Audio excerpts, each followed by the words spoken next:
Hey, Gigi, thank you very much for those gifts. I really appreciate it. Gifting the members. Let's do a horror intro, Dave, and then we'll get to your favorite show, The Prisoner. Sounds Yeah. good.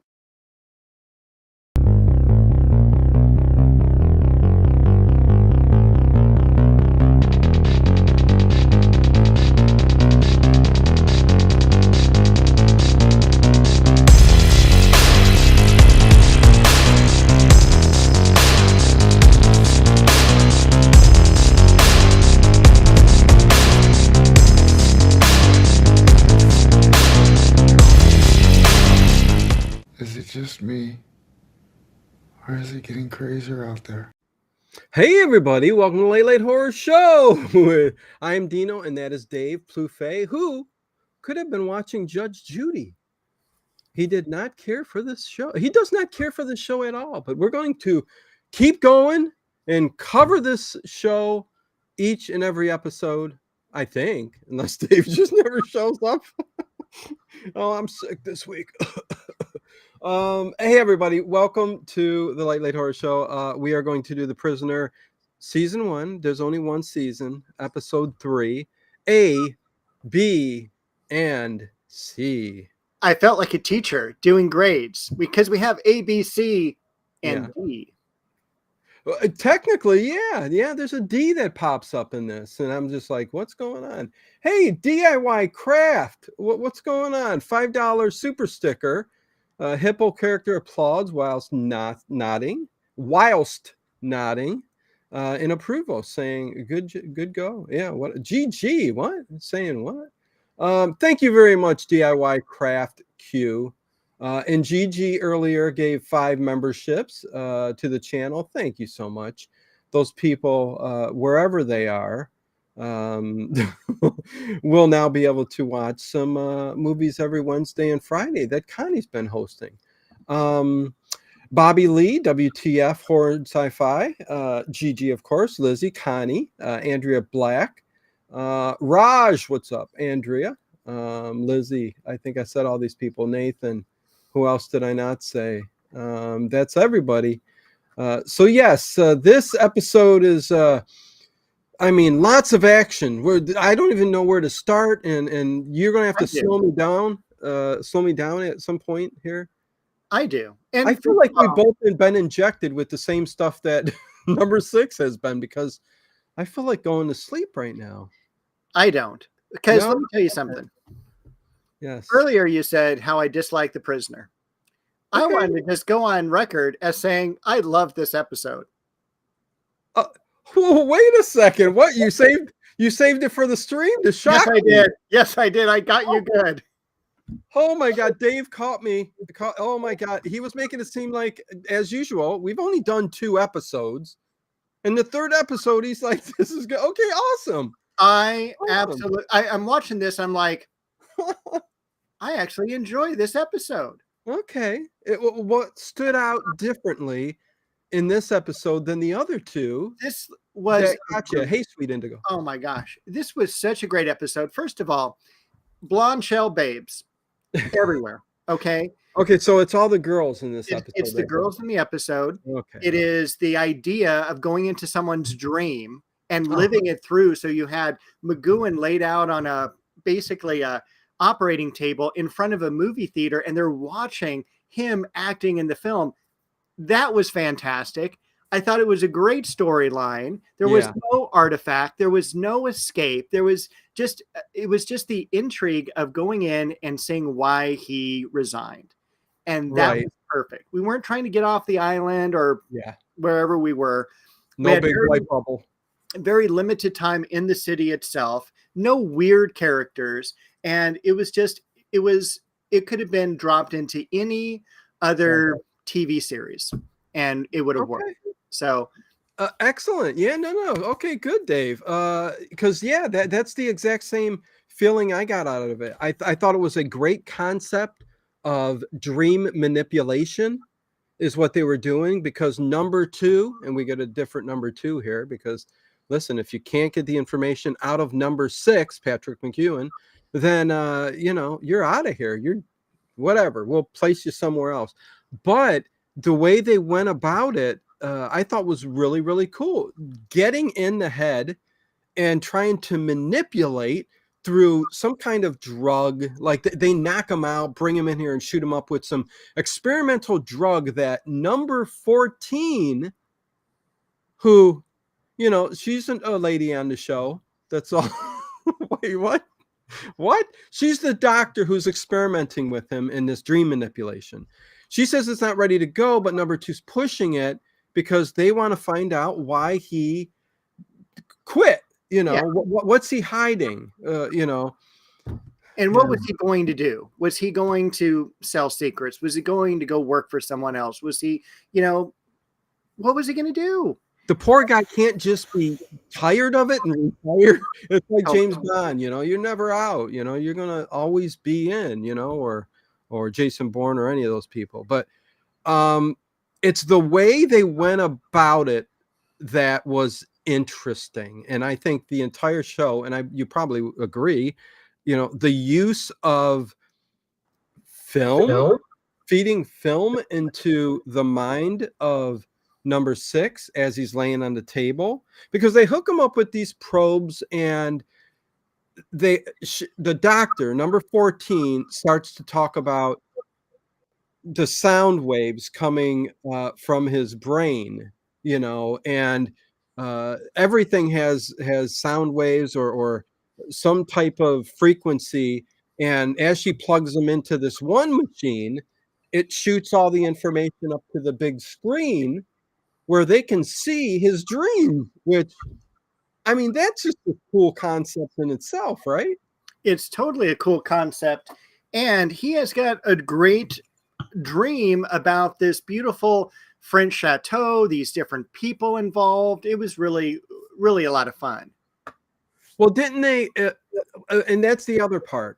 Not only do they get his dream and put it up on the screen, but then they're connected to another like big TV unit and this other, like, I don't even know what to call it, just a machine where they can put film reels in and feed that into his dream.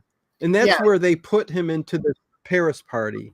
So they can actually input different people into his dream to see how he would react and what would he do. And I just thought that was really neat. Yes. Again, everything about this was kind of cool. They would take these little discs, and it's like film, and they would put it in this little slot on this machine that feeds it into number 6's dreams. Yeah, and so it is the late 60s, and there's one time where they turn the letter over, because there's 3 boxes, A, B, and C, because you know, everyone's a number. And now I thought it was cool that they went to letters. So when you look at the circle that says A, it's literally a 4-inch reel-to-reel player. Yeah. In one part of the episode, they turn it over, and you can actually see the reel-to-reel tape. And I was just thinking how antiquated that was. Yeah.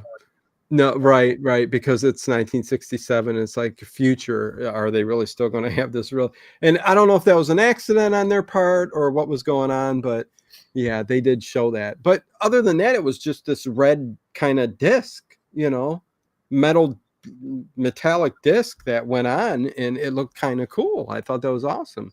And even at one point, and we'll talk about it, we'll start going one by one, but you know, she even starts to feed in a voice and talk for the actress in the dream, and it's just like feeding a voice to get questions. It was really cool, really interesting. Do I have a couple qualms about the episode? Yeah, I mean, cameras are supposed to be everywhere, and when he sneaks into the place, I'm like going, where are the cameras? I mean, you would think that would be a higher security location. Yeah. I mean, you walk around in the woods, and there's statues that move, and there's all these, you know, cameras everywhere. Hey, Tony Horror Writer, what's going on? Chad has died. We've dropped to 18 prisoners. Listen, this was a good episode. Really, really good. And what else can we say? I thought when they open with this episode, there's that giant main phone that comes from outside that rings number 2. It's the main phone, not the ones for the island. It looked like a foot, maybe a foot and a half long red like block that was painted. I mean, I'm sure that's exactly what it was, but there's no holes or nothing. And it's just, he holds it up to his face. And I'm like going, that is just the oddest thing. It made me laugh a little bit. I wrote down that it reminded me of Sesame Street, that this episode was brought to you by the letter C, because he's got to hold it in 2 hands. It was gigantic. It was the size of his head, if not bigger. Oh my gosh. I'd sure hate to be on the other end of that phone.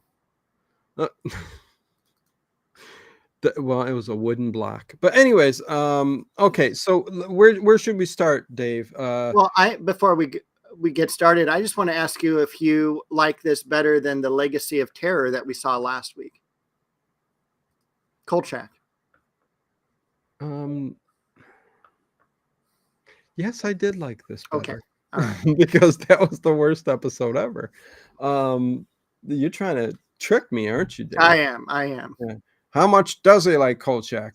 I love Kolchak, but yeah, that was a bad episode. That was a bad episode. Yeah, I'm glad you enjoyed this one. That's for sure. Yeah. Okay, so what women do we get in here? We get we get the doctor, number 14. We get a lot of women. We get number 14 played by Sheila Allen. We have Angine, which I'm glad that's not my name, played by Catherine Kath. And she's the French woman that you see at the party she's throwing the party. Mm-hmm. And there's a twist with her at the end. But she, but for being an older woman there, Dave, she was, I could invite her up for some drinks, She was in her late 40s. She was 47. Was she really? We did this episode, yes. Okay, well, this was 1967. 47 looked like 57. I don't know. Anyways. It was the makeup. It was the French makeup. Yeah. I don't know. Maybe it was the high quality version up on Amazon that just brung out the skin tone and everything. I don't know. And she had a sweet car too. So she did, yeah. Another reason to date her. That car was awesome. Oh my God. In these futuristic sci-fi shows, like around this period of time, they had some really cool cars, and most of them were like from Europe. And that was a 1962 Alfa Romeo Spider.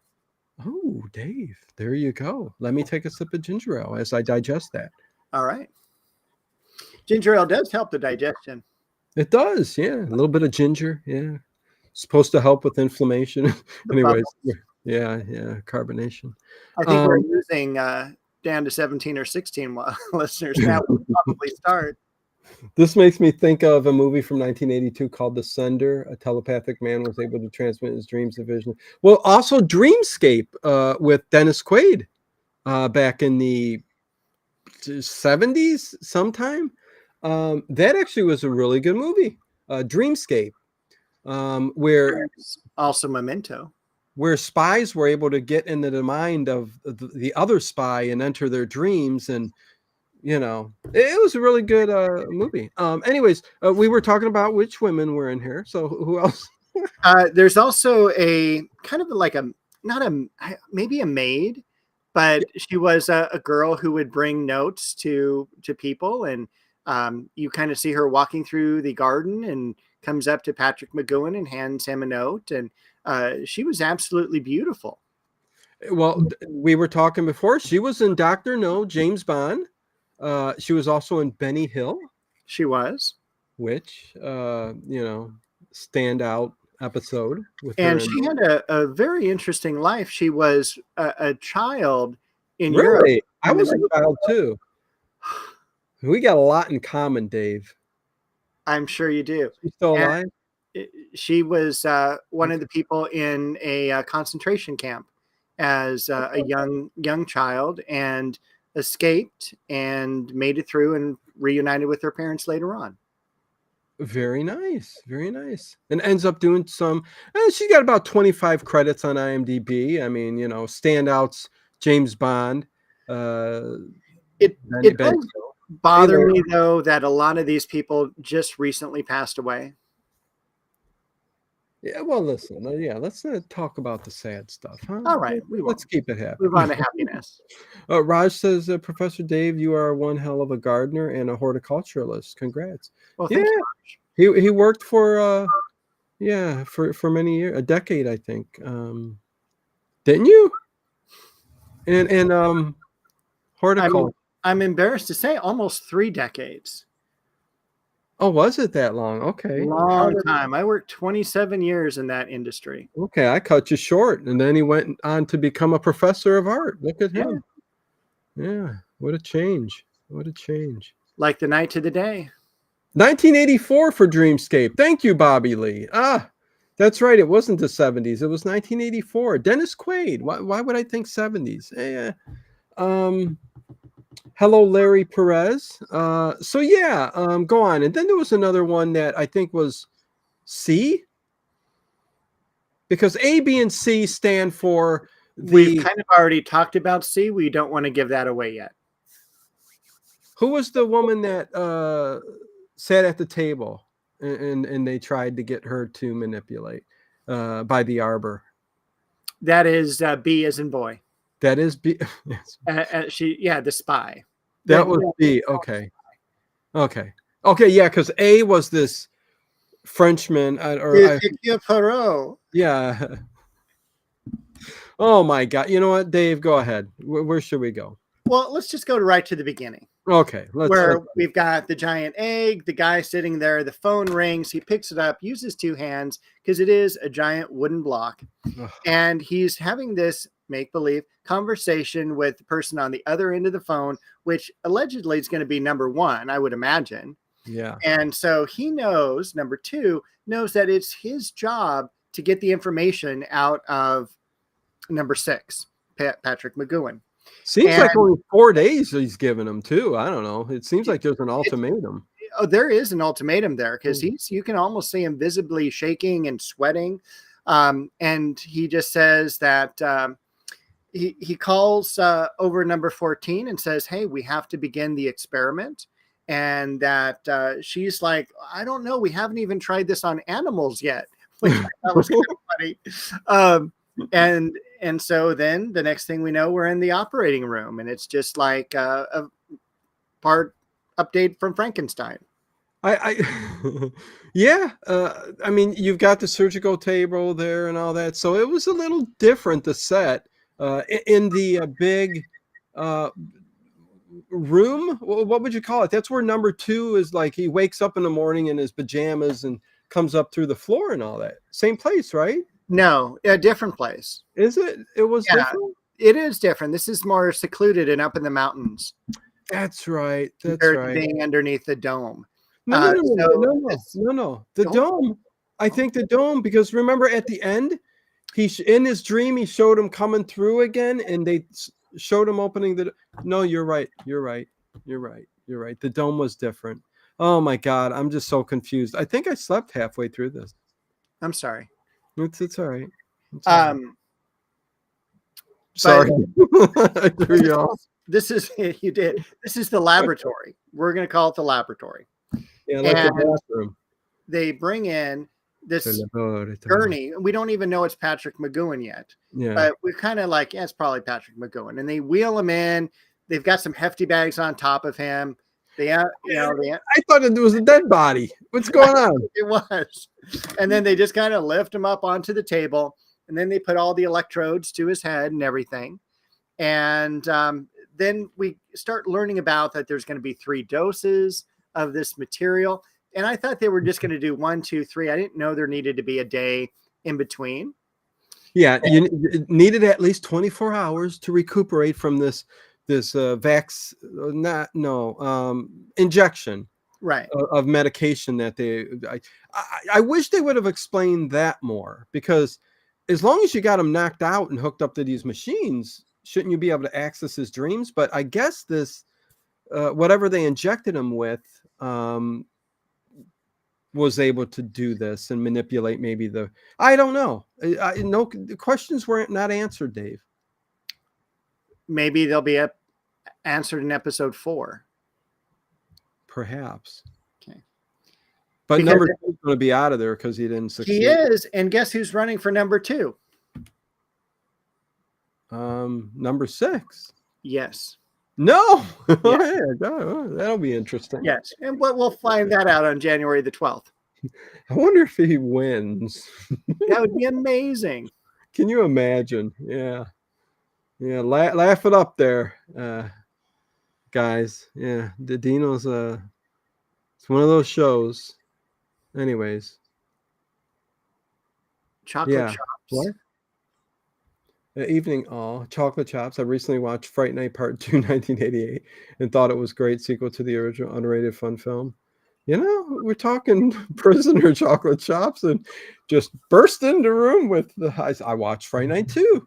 Hey, yeah. You know, Fright Night 2 is not a bad movie. You know, nothing beats the original, that's for sure. But anyways, I'm glad you enjoyed the chocolate chops. On to the prisoner. And why can't he have 4 doses? Well, it would mess his mind up, yeah. She says it would kill him. Exactly. Yeah. Mess his mind up, kill him, whatever. But here we're also introduced to the idea that, you know, we again want to find out, why did this guy resign? And that's the big question, obviously, of the whole series. Yeah. And they're going to have him interact in his dreams with 3 people we've kind of already talked about, but they're letters A, B, and C. And they've got each of them has a really cool folder. So it was very much like an FBI type of situation where it's like, look at all the information we have about these people. And each of them also clipped in on top of their mugshot picture. So it was like a Mission Impossible thing. They have that little reel that, you know, has their letter on it, and they plug it right into the machine. I thought they were going to do, because there were 3 spots on the machine, I thought they were going to run them all together. Obviously not. Right. Yeah. No, and they were like boxes without the pages, like a book without pages in it that you would open up. It was almost like that. And you know what else this was kind of like? You know, getting into the mind, and it reminded me of The Matrix. Interesting. I've never seen The Matrix. They would inject with the drug. Oh, really? You haven't seen one of the greatest sci-fi films? Yeah, I think that's your key right there. Sci-fi? Yeah. Yeah. Well, it's a lot more than that. Have you watched Alien? Yes. Okay. And Aliens and Aliens Resurrected. I love the Aliens. Okay. I think you would really like, well, maybe you wouldn't. I don't know. I think you'd like The Matrix, though. This reminded me of that totally. The way they had him on there, they would inject him, and then all of a sudden they're in his dreams. You know what I mean? And then his dream is pretty much a reality, and you see it kind of on the TV. So it was really, really cool. Anyways, continue. Well, this is one of the parts that I really loved, where we kind of, you know, Patrick McGowan's in front of this movie theater set, or I should say not set, but just theater screen. Yeah. And then we start watching the film, and we zoom into the film, and he just becomes part of it. And he's dressed up in a tux, just like Patrick McGowan likes to be in. I mean, he was going to be a James Bond character. Yeah. And, you know, he's at Madame Angine's party in Paris, and it's this beautiful French chateau. Everyone is dressed up. There's the people at the door letting people in are dressed up like it's the 1700s with the wigs and all the formal outfits and engagements and things like that. All greeting him as he's walking by, one another. They're all spies and all that. Just the music playing, and it just took you to that spot. And I really wish we could have just stayed there. Yeah, I mean, it was a cool, very cool atmosphere. I mean, it did take at least half of this, you know, the episode up, you know, because they kept flashbacking, and that's where they were introducing him to these spies who they were trying to get information from, A, B, C, D. And and so one of the cool things about this was when they met Madame Angine, she says, and she just has a kind of a squished up face when he's talking to her, and she's just like, gushing over him and everything like that. Well, she's being all sexy and Oh, she saying, is. "Listen, She is. you're mine for the evening." And I'm That's like, the quote I "What was is just he? going to read. You're mine. Be horrible to other women.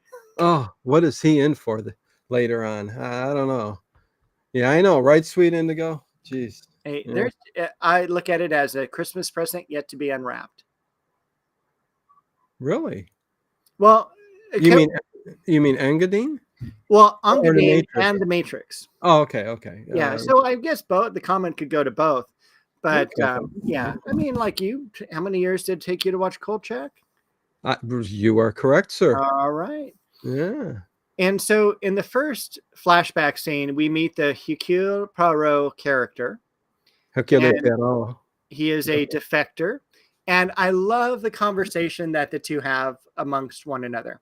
It's really quick. And it's just like they try to cut down each other in their conversation. And it was just so much fun to listen to. And well, the other funny thing about this whole experiment and all that, he's in this dream, but he somewhat knows that something's going on right from the beginning. He's feeling like this isn't real. Something's going on here, and he does open his eyes up. Well, go ahead. He opens his eyes up at the end of the first session and sees the nurse, and she appears up on the screen, and it was kind of cool. And I went a little ahead. Sorry, Dave. That's okay. I'll put my hand down and just listen to the lecture. There's no lecture. No. It's conversation. Shoot. And you actually have to pay for the lectures. Oh no. But yeah, so anyway, they kidnap Patrick McGowan, and they throw him into the backseat of a car, and they've got a gun, pointed at him, like, don't make any sound, say. Yeah. This is Rocky, say. Gotta pull down these shades on the side, say. I love the shades on the side of the vehicle. Oh yeah. He didn't know where he was going. Yeah, say. It's like, you're in a dream anyway. Rocky don't like it. They take him to the chateau, and they all get out of this car, and then the fist fight ensues. And what was weird is I thought there were 3 people. He only fights 2. Yeah. Like the other one's just like, I'm too scared, I'm staying in the car maybe. But it was so great because like he does these quick fights, knocks them both down, and then he goes, good fighter, yeah. Be seeing you. And during that scene, you can kind of see where he could really play a good James Bond. He really did.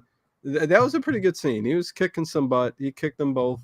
Really, really cool. Yeah. Raj has got a quick question here, and I think it's a good one. We got some time. We could get through this one real quick too. Dino and Dave, choose one. Which is your favorite, Kolchak or X-Files? I'll tell you what. The best of Kolchak, I almost would say I would take Kolchak. The best of Kolchak. But overall, I mean, we got how much X-Files, and almost all of them were great. So, I mean, I got to go X-Files.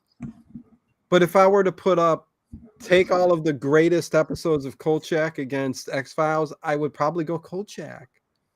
But how about you, Dave? It is a tough one because the X-Files spanned such a long period of time. Yeah. And so I don't know if that's a fair enough. Okay. You don't have to answer it then. I think I gave a good answer for both of us. Yeah. Oh, yeah. You're welcome. Yeah. Okay. On with the show. Is this a show? I don't think so. It's just 2 guys talking. It is, but we get a lot of hits. Wait, what? Depends if Rocky's around, say. We got a hit, yeah. Sometimes we got to take shots instead of hits. You know what I'm saying? Rocky wants a free refill, huh? Say. Tony, go get the gin. Anyways. Now I can't remember the name of the thing from Seinfeld that Kramer does. Oh, what do you mean? What scene? What are you talking about? No tell, no smell scotch. Heinegans. Heineken. Hennigans. Yes. Hennigan.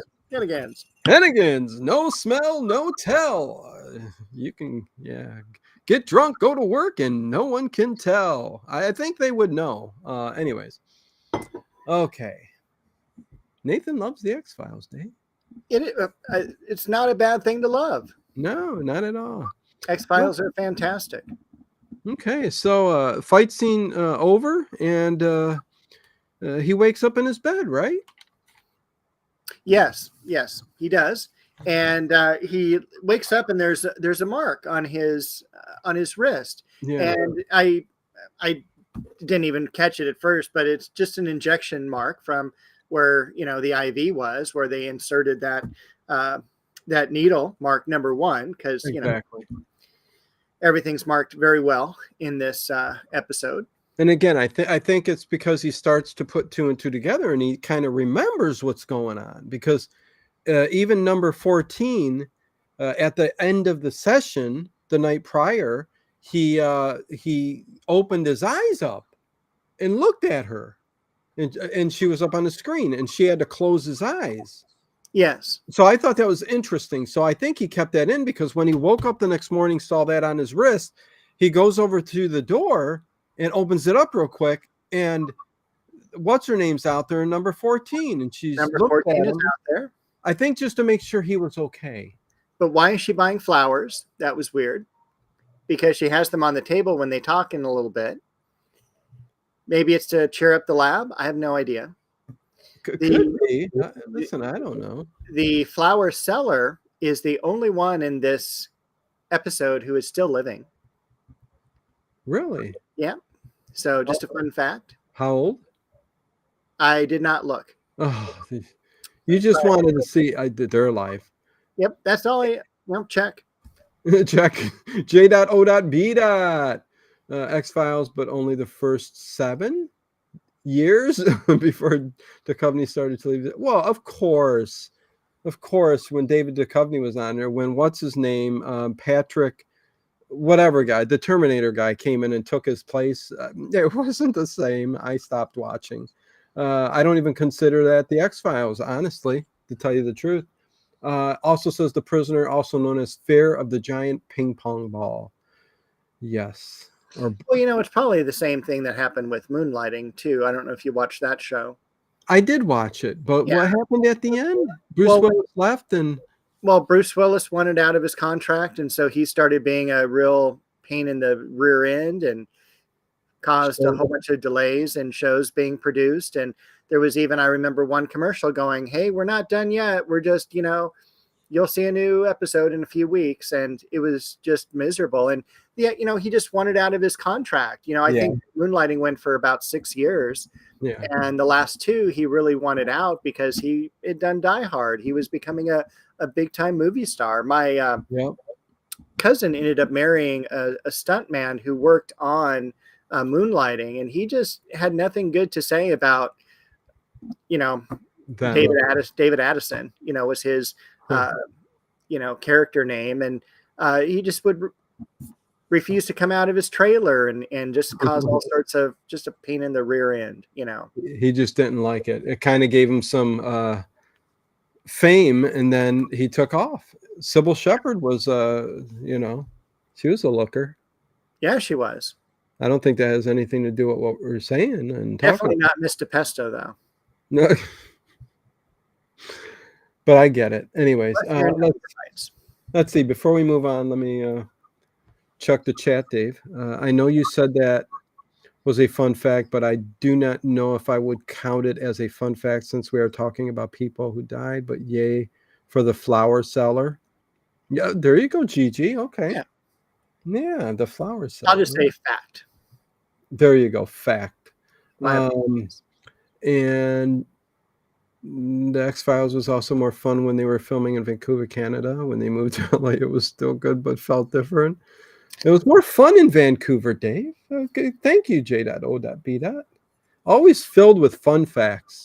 I would rather be in Vancouver myself. Yeah. Robert Patrick. Thank you, Connie. That's the person. Good actor, but he came on as on the X-Files. Gillian Anderson, I mean, come on. One of the sexiest sci-fi ladies around. I think so as well. Yeah. The girl from Fringe, which was a J.J. Abrams sci-fi program, Fringe. It was just called Fringe. Went for 4 seasons. Fantastic. I think it was J.J. Abrams at the top of his game, and every single episode was fantastic. And they cut that short. But the actress that played the leading role in there, I haven't seen her in anything else, but she was beautiful. Yeah, and also, why don't we just go ahead and talk about Square Pegs too? Sure. Yeah. Well, do we have to? That's what No, Sarah we don't, but again, a series that should have gone longer but didn't. How about Freaks and Geeks? Oh, I mean, case in point. One of my favorite shows of all time. And it just went for 1 season.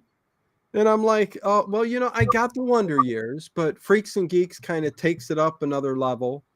And we just got the 1 season. It kind of sucked. And not just 1 season, but kind of like a half a season.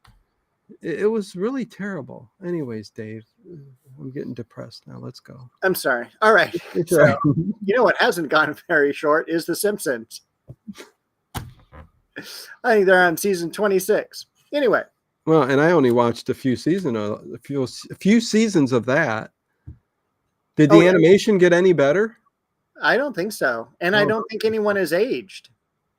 Well, I mean, that's fine, but I moved on to Bob's Burgers. Bob's Burgers was fantastic. It still is. I remember Freaks and Geeks. It was great. Yes, it was fantastic. Okay, Dave. Yeah, where are we at? We're at the fakest set you have ever seen in your life.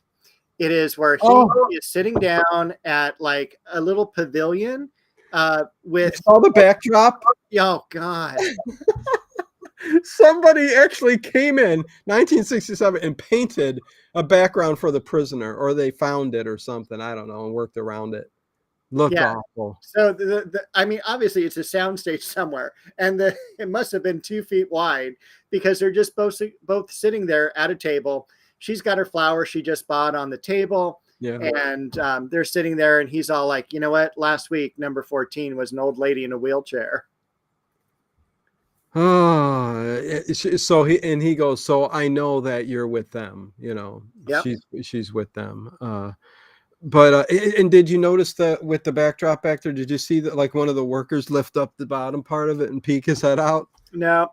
Yeah, I can't believe they left that in. That was so ridiculous. But anyways, yeah, so that's it. They're introduced, and yeah, keep me on pace, Dave. Right. But then we're going back to number 2, and the egg comes up, and he looks a mess. He hasn't slept. His hair is messed up. He oh no, I'm sorry. That's going to be a little bit later. This time when they see him, right after the conversation with 14, number 6 goes to see number 2, and number 2 offers him some milk. He says it's good for the temper and everything like that. Geez. Sorry. Go ahead. You're good. No, sorry. I went to the other and the volume was on, so we have a little. You can hear the show. I'm going to put a poll up real quick, so keep talking, Dave. All right, I'll keep talking. The phone rings, and of course, the guy starts sweating again, and he picks up the phone, has a conversation. He goes, "Okay, look, I promise 2 more days we'll have this information for you." And then he hangs up, and we know that number 2 is only going to be around for 2 more days. Yes, we do. I'm going to start a poll. Yes. Favorite show, Kolchak or X-Files, and go. So there you go. I'm going to take and bring down that pinned message to get that out of the way. And Nathan, what about Frasier? I'm a Cheers, Seinfeld, and Wings fan. Wings. Oh, Wings that's a show. That's right. I'm like, Wings. What do you know? Fans, I love the shows. I'm with you on that, Bobby Lee. Warehouse 13 was an underrated sci-fi series, in my opinion. Warehouse 13. Huh. Oh, there's Bo. She hasn't made it on air the last couple months. No, not at all. Good to She's see like, you, Bo. hey. Oh, good to see you too. Oh man, yeah. Frasier's a fantastic. Something I have to start watching. But anyways, yeah, we'll continue with the show. All right. So now we're back at number 6's palatial apartment, and the maid sets out some tea by his bed, but it's drugged, and he drinks it, and he immediately falls, not on the bed. All you got to do, fall back on the bed. No, he does this dramatic flip onto the ground where he like is sprawled out. Yeah, he conks right out for experiment number 2, right? Yeah. For experiment number 2, we're going to meet the letter B in this one. The letter B. The great quote from number 14, she even looks like a spy. Oh yeah. Oh yeah. Yeah. It's funny how once they put him under and in this dream state for B, B doesn't show up for a little bit. Right. We get to walk around the mansion again. We get to see Angine, and we get to see the maid. Sounds like some Egyptian mummy or something. It sounds we like have found Angadine's tomb. I kept thinking it sounded like grenadine, and I wanted a cherry Coke. My name is Angine. Yeah, she was 47. You say? Huh. 47. Yeah. Shocked as heck. Anyways, but we get to see the maid, and the maid, circles around the yard. And she comes up by the fountain, and she, goes up to the, Angine, and she's all, oh, a letter for me, and she goes, oh no, madame, it's for the monsieur, and hands him the letter. And then what's great, he pulls out this knife. It's like click. It's like slips open the letter. Who carries a letter opener with them? That was like one of the funny parts. It's part of the dream. You're going to have everything you need. You can imagine it. Yeah. And then she's all like, "Oh, we're going to meet at the arbor." That's what's in the note. And there is no arbor. Oh, go ahead. There is no arbor. There's just a maze of shrubs. Yeah. So I think they got that wrong. Yeah, they did get that wrong. Yeah, it was just like you said, a maze of bushes. It was just bushes. A nice little opening. I would love to sit there and just tell stories at night and stargaze. That would be cool. Yeah. But I'd start to get scared. I'd freak myself out. I'd need B there, who is Annette Carroll, and I'd need Engadine there with me too. And I'd forget all that. I'd need the maid. I'd need the maid. But yeah, bring me a drink, and I'd say, "Can you please sit down and let's talk a little bit?" What do you think about this party? What's it just maid? I'd find out her name. She's just labeled as maid. Yeah, I know. She needs a name. Well, she does. Sally? That's not a very English name, though. How about Dr. No? Okay, so this is where number 14... go ahead, Dave. I thought too, this was probably, obviously the full dream going on here, where he's walking around, and he's in the maze, and he's looking around, and he hears a pop from a champagne bottle. And he's all, oh, there must be someone over here. And there's a full bistro set. I mean, the only thing missing is a guy playing violin.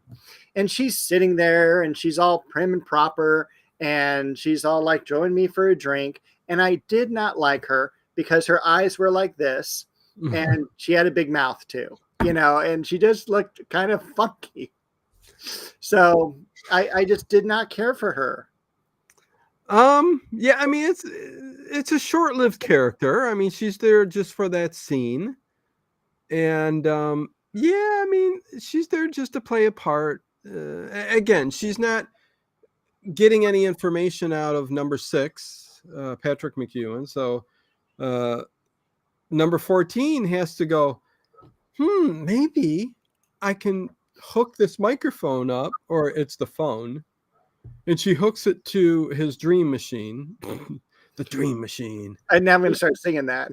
They used to call me that in high school, the dream machine. They did, yeah,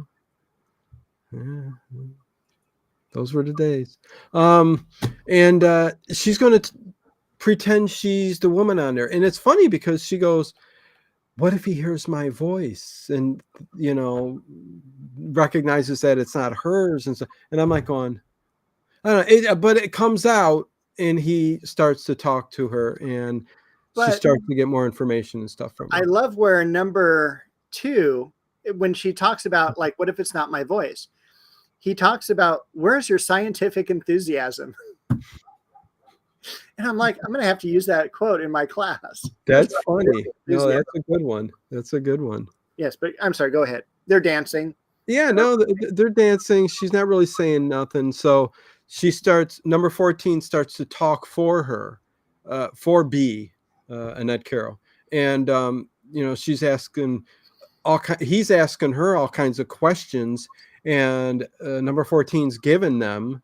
But then he says, what's your son's name? And number 2 and number 14 say, he don't got a son. So and it all goes to hand in it. What is the handbasket thing? What's that quote, Dave? I'm really concerned. Maybe you need more ginger ale. Maybe somebody spiked my ginger ale. I don't know. There's nobody here to spike it. There were some thugs or henchmen that then jump out, and he finds them. Yeah, then one of them has the gun to her head, going, "They're going to kill me if you don't tell them," And he's like, "I really don't care." He knows this isn't real and this is a dream. I mean, right? He's figured this out. So. And he even says, he goes, "You're not who you are supposed to be." Right. So you can die. It doesn't matter. It's no big deal. Anyways, then we pop out of that and it's the next morning again. It is. And this time he sees number 4.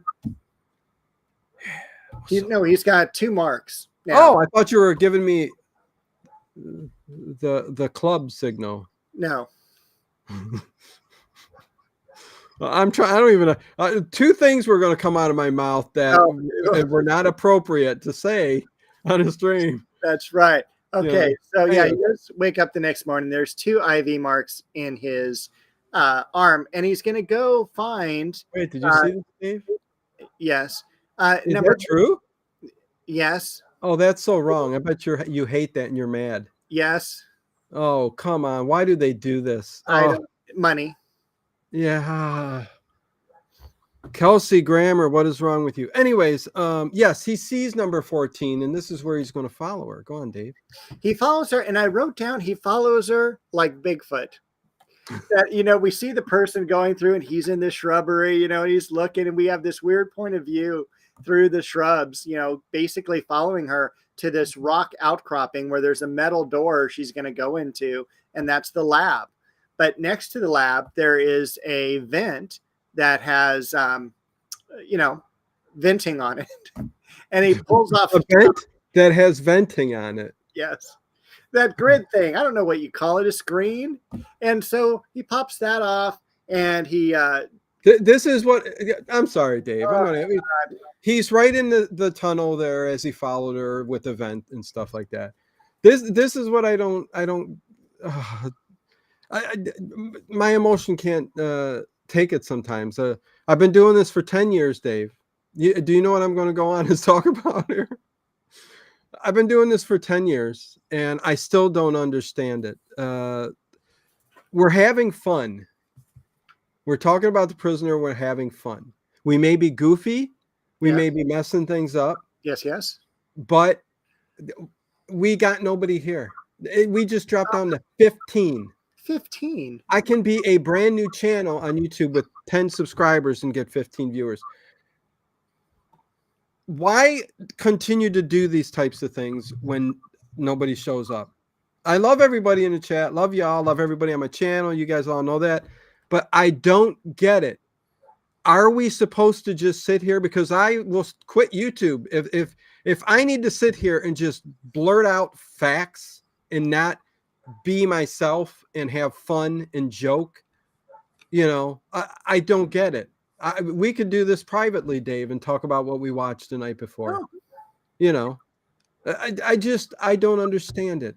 I'm perplexed. And maybe The Prisoner is something we don't do, but although we're going to continue to do it, I don't know. We'll see. But it's pretty pathetic. Listen, I'm talking about my own channel. I think we're quite entertaining. 15 people we dropped down to. I don't know what more to do, but I'm sorry. Okay, hold on. Let me mark off the rant here. Rant is over. And the next thing we see... Unbelievable. It's okay. Because it's not so much the people who even are watching now, which is wonderful. I would rather have 15 great people watching than 25. And so many people don't want to watch us. But it's the people afterwards as well, because we get so many great hits. How many did we get on Kolchak last week? Like 1,400 hits? Yeah, 1,400 on there. Yeah. Still hurts when you drop down to something like that on a channel like that. It hurts. It hurts. But Connie's here. Yeah. David Dino need to treat breathe out a song and dance and watch the numbers. That would be awful. That would actually probably close the channel down. You'd lose subscribers. I think he's up to 184,000 people now. And we got 22 here now. Yes, I'm almost 200,000. Well, they wanted to tune in for the rant. You should put and a rant. Listen, they're all here for the old time radio shows. I understand, but come on. Nobody's interested in what we do. Anyways, is there a football game going on? Oh, it's Sunday. There's always a football game. Tell you, I've been on the fence with this channel for a long time now. It's days like this that want me to just fall over. The end. But go on, Dave. I'm sorry, man. Or fall off the bed after you've drunk some poison tea. Poison tea. Oh, geez. Oh my. Yeah. Thank you, Connie. Yeah, I'm not even sure how big of a deal it is anymore. The subscriber count, because the channel's doing well. It's just these things are hit and miss because nobody wants. Anyways, I'm stopping. Dave, continue. All right. So he goes down the air duct in his James Bond type of way. With the venting on it. Yeah. With the venting. And there's more venting right when you get into the aisleway. And I would swear the aisleway was probably a leftover set from Star Trek, because you had the doors that opened automatically and everything, and very silent, very clinical. And so she walks by and he kind of hides back in the vent. And then he kicks through the venting, and he's like, all of a sudden walks into the laboratory where it's like, hey, I've been here before. I know this place. Well, and this is the part where I said, I mean, the entire island or whatever area is like cameras and microphones and everything. It's covered everywhere. And I guess in there it's not. So yeah, that was kind of weird. But anyways. Yeah, they forgot to run cameras to that location. Must have been newer, maybe? Newer part of the island. I mean, listen, it was cool how it was kind of in the side of a mountain and the metal door there, and him able to get into that vent like that was kind of ridiculous, but you needed a story, right? So, it is what it is. But and one of the silly things I saw him do was follow the cords to the different machines. Like, you can't see the machines anyway.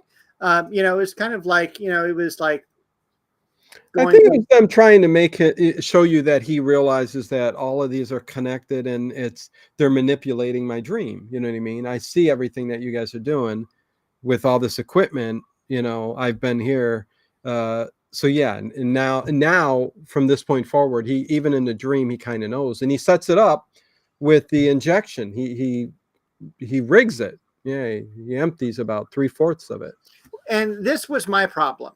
Okay. So he finds the third needle. He knows he's going to be injected one more time. Right. He empties out the needle into a handkerchief, but the needle, the vial has colored material in it. Yes. He fills it up with allegedly water. Well, he leaves 1/4 of it in there, though. Oh, okay. So it's a lighter dose. Yeah, but to what you're saying later on, it does look the same darkness. So I'm like, it should be diluted, but it was dark. Right. But yeah, yeah. And he doesn't test what's in the vial or the flask. Well, I Right? think it was common sense that it was just a water thing. Maybe, but what if it was alcohol? Like rubbing alcohol, that would have killed him. That's true. I didn't think about that, but yeah, I guess he would have smelled it. I mean, isopropyl. Is that isopropyl? Propyl?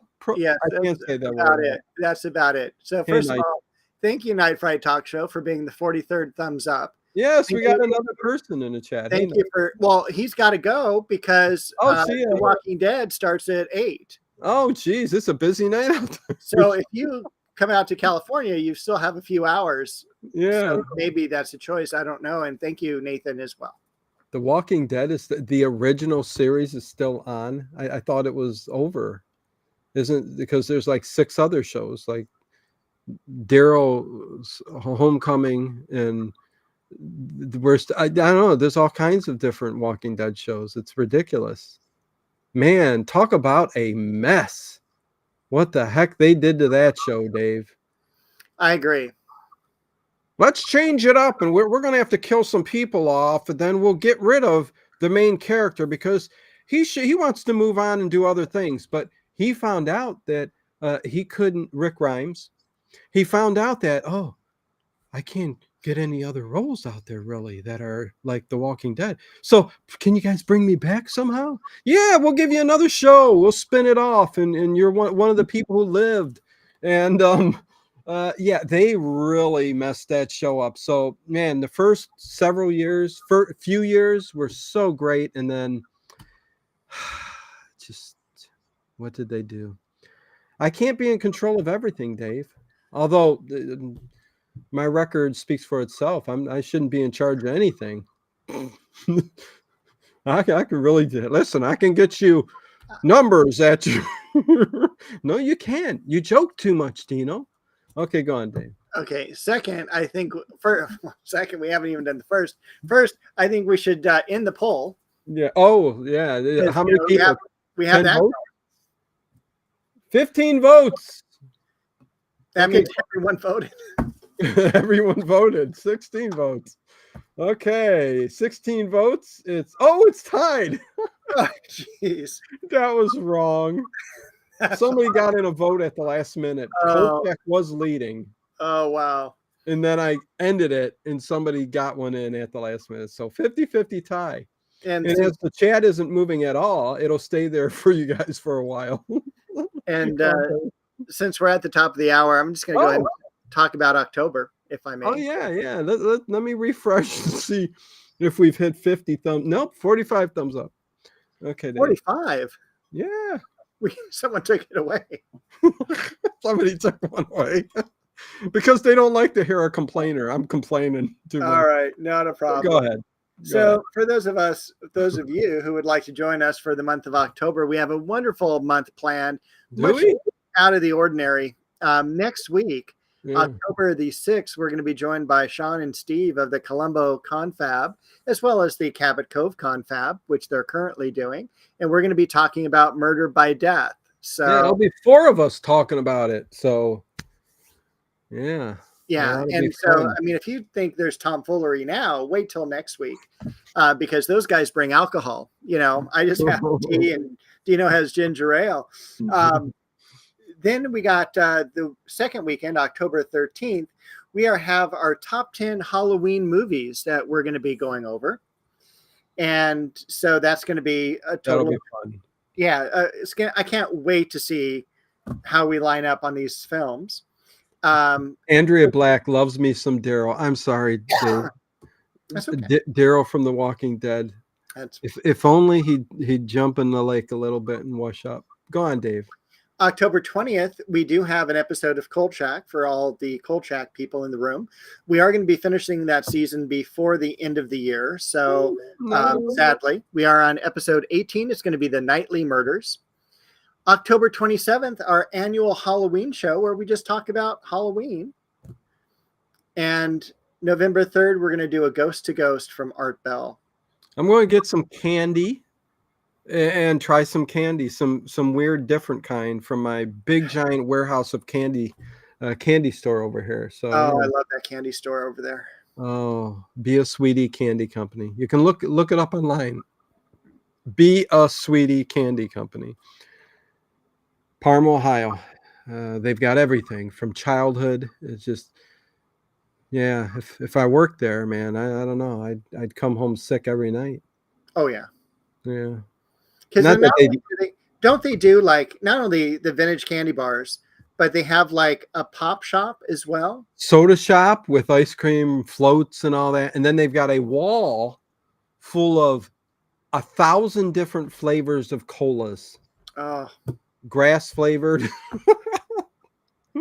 But every root beer flavor you can possibly think of, ginger ale, many different flavors. Yeah, you name it, they got it. Bubblegum, chocolate cream soda, my favorite. Chocolate cream soda is my favorite there. Yeah, they got everything there, Dave. Everything. Oh, well, we're down to 16. Talking about candy. Well, we better get going. Yeah. What else we doing, Dave? Is that it? That's all. That's the next five Sundays. Okay. Yeah, let's get this show over with. Can you imagine if I didn't like this episode? We'd already. I know you like it this week, so yeah. All right. Yeah. So now we've left the lab. An annual Halloween candy show where we rank candy, vote for the best. Yeah, that ain't a bad idea. We'll incorporate that into the Halloween show. Yeah. Last year we had kind of a fail on our candy because we waited too long. Yeah. And all the good like candy corn flavors were gone. Yes. Well, I'm going there to definitely get a good amount of candy. I could send you some, Dave. I don't know. You let me know. Anyways, where are we at? And the end. We're at the egg. Okay. So this is the time that the egg comes up. Number 2 obviously hasn't been sleeping for days because he knows he's going to get fired or worse. We don't know what happens to these individuals. And his hair's messed up and he's like, I haven't slept in 2 days. Oh my God. And what's great is we get a flash over to number 6's apartment. And he grabs the tea, and the tea's all warm and hot. And he's all, I'm not falling for this again. And he pours it out into the sink. But the funny thing is, it was good tea. He then fills a water glass up with water. Yeah. And he starts to drink it. And then he passes out. Yes. The water made him. Well, he got the water from the faucet. Yeah. So ends up back on the table, but this time there's only like a quarter of the whatever. So he's actually in control of the dream this time, and it becomes psychedelic. Instead of a normal scene like you would, like our background, everything's at an angle. It's like that Batman or Fun Room type of thing. So we see a lot of unique angles. We have more of a go-go type of music. In the background, and it's weird because he goes up to this one mirror and he starts like trying to pull the mirror off the wall. I don't know if he was thinking he was coming at the number 2 and number 14 somehow, but yeah, that didn't make any sense. That was a little weird. Yeah. Anyways, yeah, very psychedelic, him very much in charge. Although at one point towards the end there, he collapses and he can't handle it anymore. Right. And I'm like, I thought the dose would have shortening it up like that would make him pop out of the dream state or whatever he was in. Well, you think it's it's the 3rd dose. So he does have a lot of that stuff going through his body already. Right. Well, this is where we find out about C and D too. It is. But before we find that out, we play some roulette. And so he meets this blonde woman. I think she's in the credits as blonde woman. Yeah. And she hands him one of her earrings. Yes. And I just thought that was weird. She goes, "This And would be your lucky number." yeah, and so he puts it, of course, on 6. Not that you talk like that. This should be your lucky number. I don't know what that was. But and he wins. Yeah, he He wins the wins, hand. but instead of winning 35-1, he wins a key. And he's like, what am I doing with this key? And so he's walking in the room with this key in front of him. Yeah. And then all of a sudden, a second key comes into the room, and it's Angine. And he's all, Angine. you are C. You are C. I am D. Or no. We're not a D yet. Oh, we're not at. Oh, she's C. And she's going to end up taking him to D because there's somebody else. There's a fourth. Yes. And you got to remember, this is all going on while number 6, Patrick McGowan, is kind of manipulating the dream the way he wants it to turn out. So, yes, C and number 6 jump in a car, take off to go and see this. I thought that was a weird, because the keys go into a door first. And so it's a double latch door. And she goes, if you go through this door, you can't come back. Really? And he goes, no. He goes, I'm going to, you're going to find out why I resigned right now. And so that's when they jump into the car and they're brought to this weird chateau. There you go. Yeah. To me, it's he opens the door and it's like this abandoned village. Yeah, that was so cool. It was cool. It was cool. And he's hollering out and the conversation's going in the back and he's like, well, people who are scared. What did he say? Something about scared to show themselves, and that makes him come out. I don't know. Something like that. He's all, what does it matter? It's just you and me, and I'm going to confess right now. Then it turns into a giallo movie. I thought it was an episode of Seinfeld because the guy's all, who are you? He goes, I'm George Costanza's lawyer. Because he's got a cape on. He's got a cape. And a mask. He's got this nylon mask. Yeah. Yeah. And it's funny, the mask or the nylon, black nylon, whatever, is over glasses. You can see the I'm like, I know who that is. Oh my gosh, yes. And I wrote down it's Zorro shows up. Yes, he also looked like Zorro a little bit because I think there was a little bit of red in there, Yeah. Maybe even Dracula, a version of Dracula, but yeah. Thank you, Nathan. No show tonight, you guys. Anyways, just thought I'd tell you. So yeah, Zorro comes out and they get into some, back and forth and all that. And number 6 is going to fight him and he ends up ripping and tearing off his mask. And number 2 and 14 are back looking at the screen of his dream. And he goes, who is it? Who is it? Turn around. And he turns around and it's number 2. It's him. Big twist ending. See you guys next week. But, so there's that. And she said, he knew. He manipulated it himself. Yep. Just like in Star Trek, the original motion picture. Great movie. A fantastic film. Does that even need to be said? Captain Kirk goes into the computer when he's a cadet and he changes the no-win scenario to where he can win. Right. And so it's the same type of thing here. Patrick McGowan goes in and goes, ha ha, I know what's going on. And I'm just saying it's number 2 is D and all of this.